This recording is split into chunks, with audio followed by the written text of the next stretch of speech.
श्री राधे राधे, हरे कृष्ण। दोस्तों, महाशिवरात्रि का व्रत में शिवरात्रि व्रत की कथा पाठ करना बहुत ही शुभ फलदायी माना गया है। शिव पुराण में भी इस व्रत की महिमा बताई गई है। शिव पुराण के अनुसार जाने अनजाने में भी जो मनुष्य और जीव महाशिवरात्रि का व्रत कर लेता है वो शिव कृपा की भागी बन जाते हैं और उससे यमराज भी दूर ही रहते हैं। इसलिए महाशिवरात्रि का व्रत में शिव भक्तों को महाशिवरात्रि की इस कथा की पाठ जरूर करना चाहिए।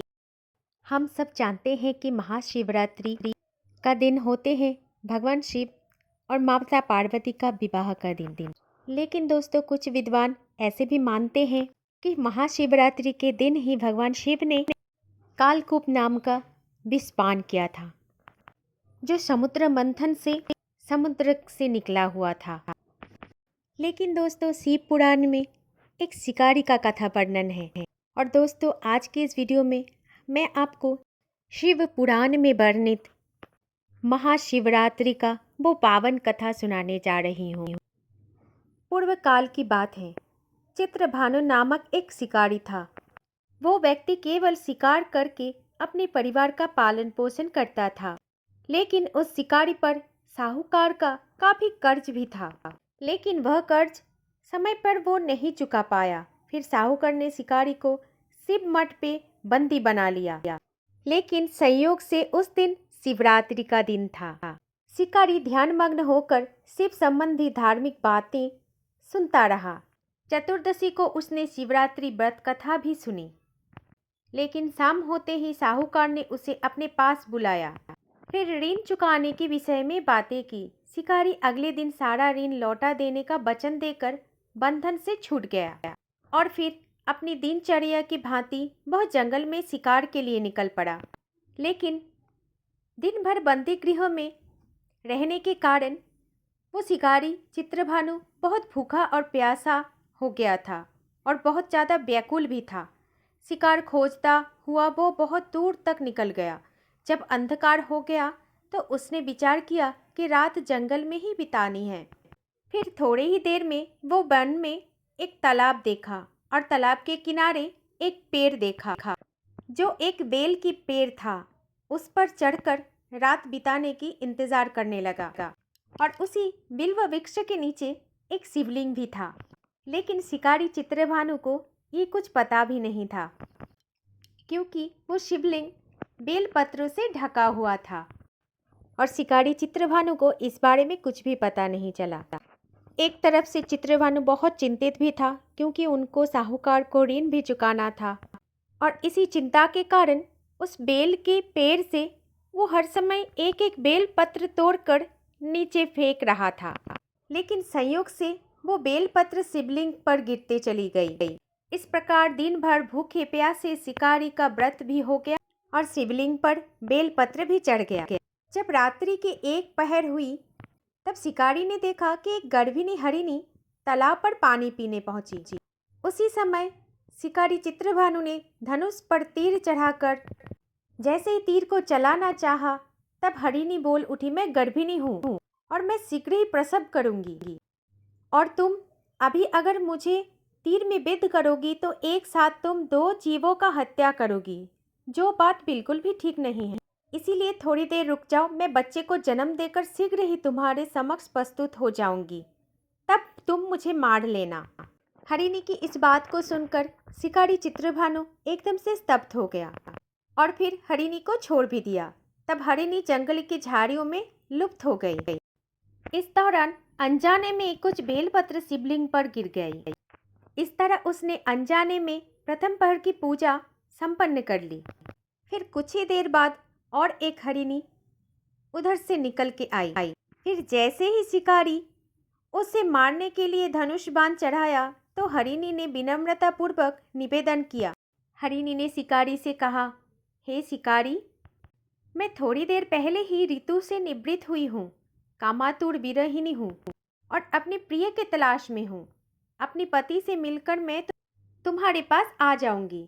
शिकारी ने उसे भी जाने दिया। इसी कारण शिकारी का रात्रि का आखिरी पहर भी बीत गया और तब भी कुछ बेलपत्र शिवलिंग पर जाके गिरा। ऐसे में शिकारी ने अनजाने में ही अंतिम पर की पूजा भी कर ली। इस दौरान वहां एक हरिणी अपने बच्चे के साथ आई और फिर उसने भी शिकारी से निवेदन किया और शिकारी उसको भी जाने दिया। और इसके कुछ ही देर बाद शिकारी के सामने एक हिरन आया और शिकारी ने सोचा, अब तो मैं इसे यहाँ से बिल्कुल भी जाने नहीं दूंगा, इसका शिकार तो मैं जरूर करूंगा। जब शिकारी ये बात सोच ही रहा था, तब हिरन ने उससे निवेदन किया कि हे शिकारी जी, कुछ समय के लिए मुझे जीवन दान दे दो। तभी शिकारी ने उस हिरन को पूरी रात की घटना सुना दी और हिरन ने तब शिकारी से कहा, जिस तरह से तीनों पत्नियां प्रतिज्ञाबद्ध होकर गई हैं, अगर मेरी मृत्यु हो जाती है तो वो अपने धर्म का पालन नहीं कर पाएंगे। इसीलिए जैसे तुमने उन्हें विश्वास के पात्र मानकर छोड़ दिया है, मुझे भी जाने दो। मैं शीघ्र ही उन सबके साथ तुम्हारे सामने उपस्थित हो जाऊंगा।